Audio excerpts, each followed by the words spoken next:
Ireland has, with regret, concluded that by its prolonged occupation of Palestinian territory and the settlement activities it has conducted there for more than half a century, Israel has committed serious breaches of a number of peremptory norms of general international law and the corresponding erga omnes obligations to which they give rise, namely the basic rules of international humanitarian law, the right to self-determination of the Palestinian people, and the prohibition of acquisition of territory by force. Where the act amounts to a serious breach of both a peremptory norm and a corresponding obligation erga omnes, this court has concluded that it involves legal consequences for all states, namely, first, the obligation not to recognise the illegal situation resulting from the serious breach. Second,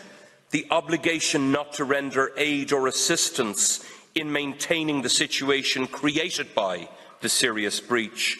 Third, the obligation to cooperate to bring the serious breach to an end, or as the court put it, in the specific circumstances of the wall case,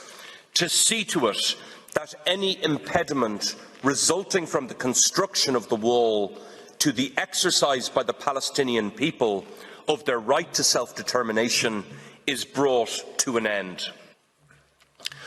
For all states, as members of the international community as a whole, to which the relevant obligations erga omnes are owed,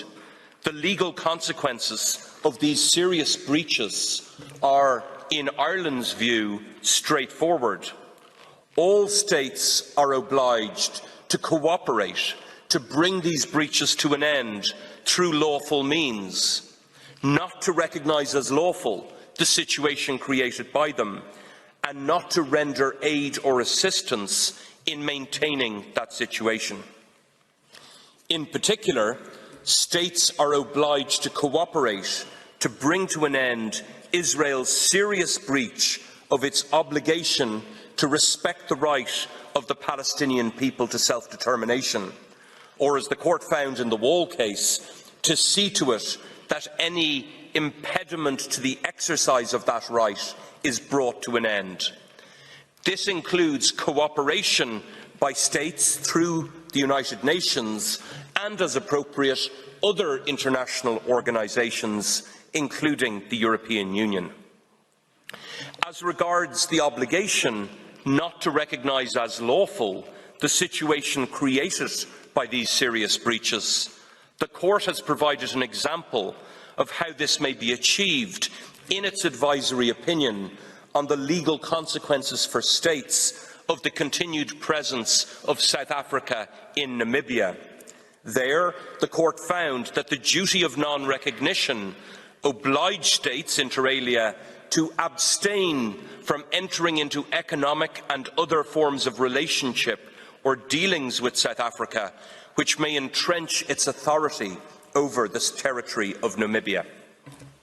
This was also the approach taken by the EU in the case of the annexation by the Russian Federation of Crimea in 2014, when it implemented a broad range of diplomatic, economic and other measures intended to preclude any implied recognition of the annexation. Those measures included a ban on imports of goods originating in the annexed territory and a prohibition against investing in it. In Ireland's view, these obligations require all states, as well as international organisations with external trade competence, in the case of Ireland, the European Union, to review their trading relationships with the settlements in the OPT. It requires them to take steps to prevent trade that assists in the maintenance of the situation created by the settlement activity, or that implicitly recognises or serves to entrench or legitimise Israel's settlement or annexation of that territory.